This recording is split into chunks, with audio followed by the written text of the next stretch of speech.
पुराने समय की बात है। एक राजा था। वह जब भी अपने शयन कक्ष में आराम करने आता, एक खटमल उसके बिस्तर के नीचे से निकलकर उसके पैर के तलवे पर डंक मारकर उसका खून चूसता रहता था। राजा का खून चूस चूस कर वह खटमल काफी मोटा हो गया था। एक दिन राजा के कमरे की खिड़की खुली रह गई। वहां बाहर से एक मच्छर उड़ता हुआ अंदर आ गया। खटमल ने मच्छर के भिनभिनाने की आवाज़ सुनी तो वह अपने छिपने की जगह से बाहर आ गया।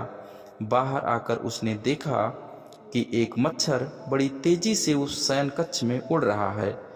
खटमल ने मच्छर को देखकर पूछा कि तुम यहाँ किसकी इजाज़त से आए हो? मच्छर खटमल की बात सुनकर जवाब देता है कि सामने की खुली खिड़की से वह अंदर आया है। उसका जवाब सुनकर खटमल कहता है कि यह राजा का शयन कक्ष है और यहाँ आने के लिए अनुमति लेनी पड़ती है। मच्छर कहता है कि वह एक नादान मच्छर है और कहीं भी बेरोक टोक के आ जाता है।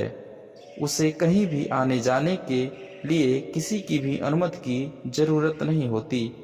मच्छर से ऐसा जवाब सुनकर खटमल ठिठक जाता है और फिर अपने आप को संभालते हुए बोलता है कि तुम कहीं भी आ जा सकते हो, लेकिन ये राजा का शयन कक्ष है और तुम यहाँ मेरी अनुमति के बगैर नहीं रह सकते। यहाँ से दफा हो जाओ। तुरंत मच्छर कहता है, मैं क्यों नहीं रह सकता? इस शयन कक्ष पर क्या तुम्हारा ही राज है? तुमने तो राजा का खून पीकर अपनी अच्छी सेहत बना रखी है और मुझे देखो, मैं कितना कमज़ोर हूँ।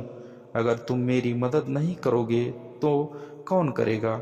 आखिर भाई ही तो भाई के काम आता है। मच्छर से जवाब सुनकर खटमल कहता है कि राजा का खून पीने के लिए बहुत मेहनत करनी पड़ती है।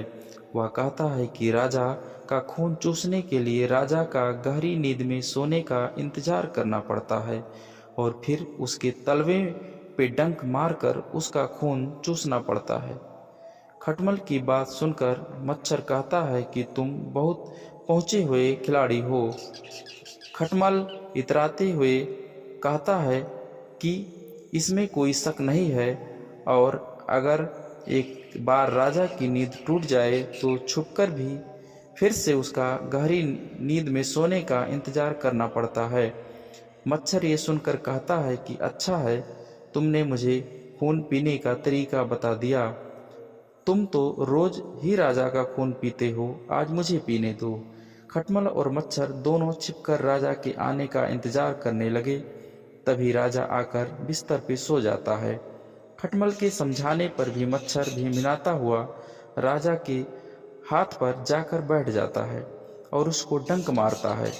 राजा की आंख खुल जाती है और वह अपने सेवकों को बुलाता है और उनसे कहता है कि सेवकों, इस बिस्तर में अवश्य ही कोई कीड़ा है, तुम शीघ्र उसे ढूंढ कर मार डालो। राजा के सेवक बिस्तर को टटोलते हैं और उन्हें बिस्तर के अंदर खटमल छिपा हुआ मिलता है। वह उसे गिराकर मार देते हैं। मच्छर उस खटमल को मरा देख चला जाता है। इस प्रकार मच्छर के झांसे में आकर खटमल अपनी जान गंवा देता है। इस कहानी से हमें यह शिक्षा मिलती है कि हमें कभी भी किसी के झांसे में नहीं आना चाहिए।